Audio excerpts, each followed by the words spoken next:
I received an email that was being circulated throughout the Waldorf School community. It was an open letter to the Austin Waldorf School Board regarding critical race theory, DEI, and the SEED project. A parent who had recently enrolled their child into the Austin Waldorf School had been assured by the administration and their child's teacher that critical race theory was absolutely not part of the school's program. But it wasn't long before the parent was shocked to discover that Austin Waldorf actually fully embraced critical race theory. We are looking for stories that need to be told in Waldorf and anthroposophy, so we interviewed the Waldorf parent, Chris Prosser. That interview will be posted soon, but first we wanted to provide some background by posting excerpts from Chris Prosser's letter. Dear Austin Waldorf School Board and community, as a concerned parent, I feel obligated to bring this matter not just before a closed board, but also our community.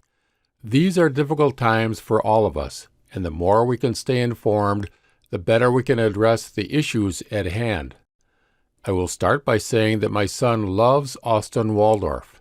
As parents, when we toured the campus for the first time, we were in love as well.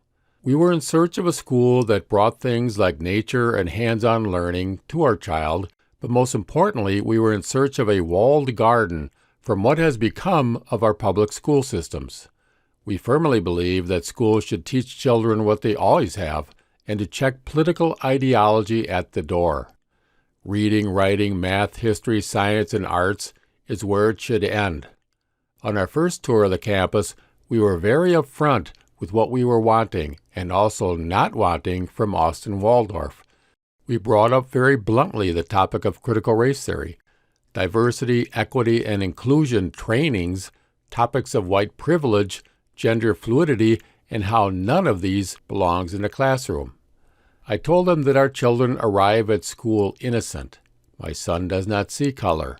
On his learning tablet game ABC Mouse, my son's avatar he made for himself is a black boy. I do not understand why schools would want to take that away from children and teach them, you are privileged because you are white, and you are oppressed because you are black. The school's response was, absolutely not. We are a private school and are not bound by the same pressures as public schools, and therefore are liberated from these political problems. My mother wanted to come and see the campus for herself. So she and my wife took another tour of the campus.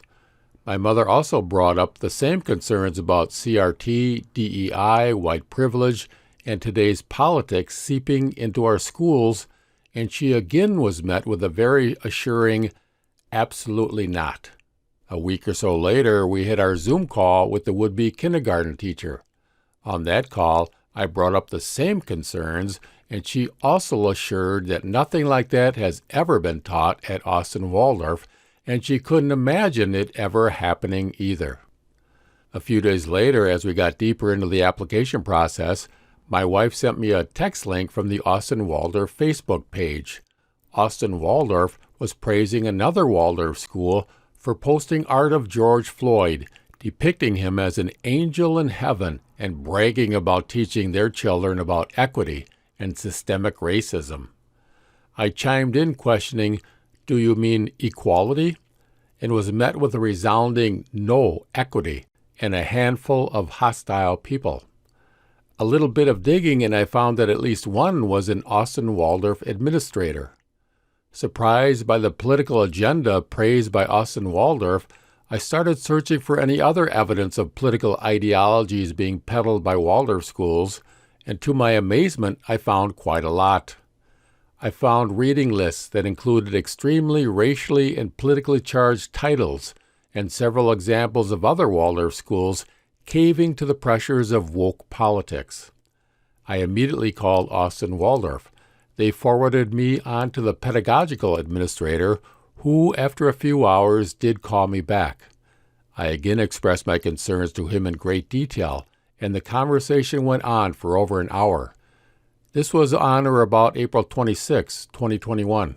I was walked through all the grades and what curriculum was being taught in each, and I had no problem with all that he described as it was just school.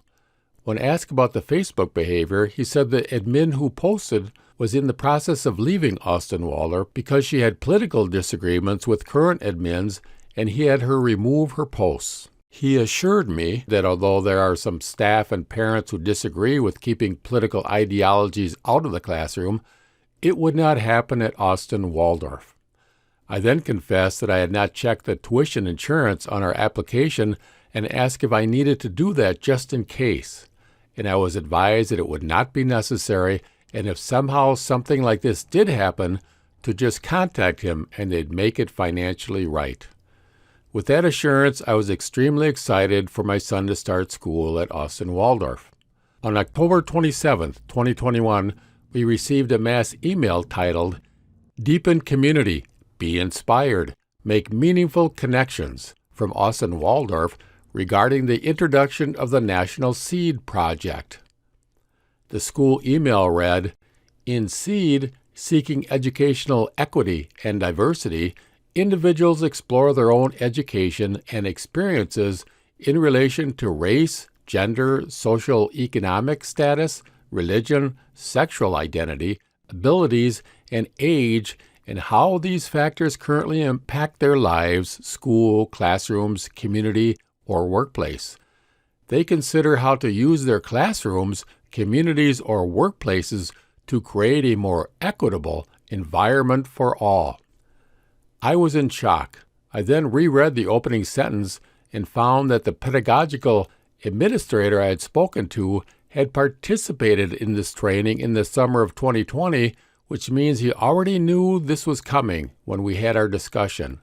I was fraudulently assured by him that this would not happen upon enrolling our son. I did more research on the National SEED Project and found deeply seated racism in their teachings. Here's some excerpts from a paper titled, "Seeds of Hate Yield a Harvest of Hostility," where another parent fought back against this program. SEED was founded in 1987 by self-described feminist Dr. Peggy McIntosh. Dr. McIntosh was one of the speakers of the 6th SEED Summit held in 2003 at the University of Minnesota. She commented, "The Republicans have a plan to control the world, an unabashed plan for world control by the U.S. The extreme emphasis on patriotism is an attempt by Republicans to keep control."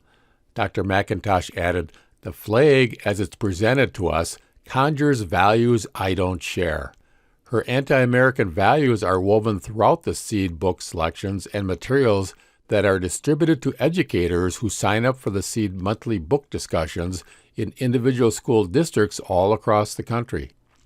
The Austin Waldorf email I received leads parents to believe that this is being taught only to teachers and offered as an option to parents, but upon reading the SEED website and the various testimonials, I quickly found evidence that the real plan is to bring these teachings all back to the classrooms. This allows them to keep this out of curriculum, but still bring it into the classroom under the banner of diversity and equity policy. Here are some of SEED's published papers regarding white privilege, male privilege, and heterosexual privilege. White privilege, unpacking the invisible knapsack, white privilege and male privilege, white privilege, an account to spend. Here's another disturbing excerpt from their website. SEED takes a systemic approach to oppression and privilege, rather than seeing them only in terms of individuals making individual choices. Let us examine this sentence. SEED makes a point that they do not want to view people as individuals making individual choices. They want us to put each other in buckets based upon skin color and then apply shame to those they deem privileged and inspire anger in those they deem oppressed. This is critical race theory in its purest form, and by definition is racism. What is worse, they are teaching this to kids who were previously innocent. They are willing to sacrifice our children's innocence to forward their political agenda. Do you think they've considered the very real psychological effects of shaming a child? I regretfully withdrew my son from Austin Waldorf that day, and it breaks my heart. He loves his teachers and the friends he made at Austin Waldorf, and I truly wish he could go back, but I cannot return him to a school system that places political agenda and radical ideology over the well-being of my son. Sincerely, Chris and Brandy Prosser.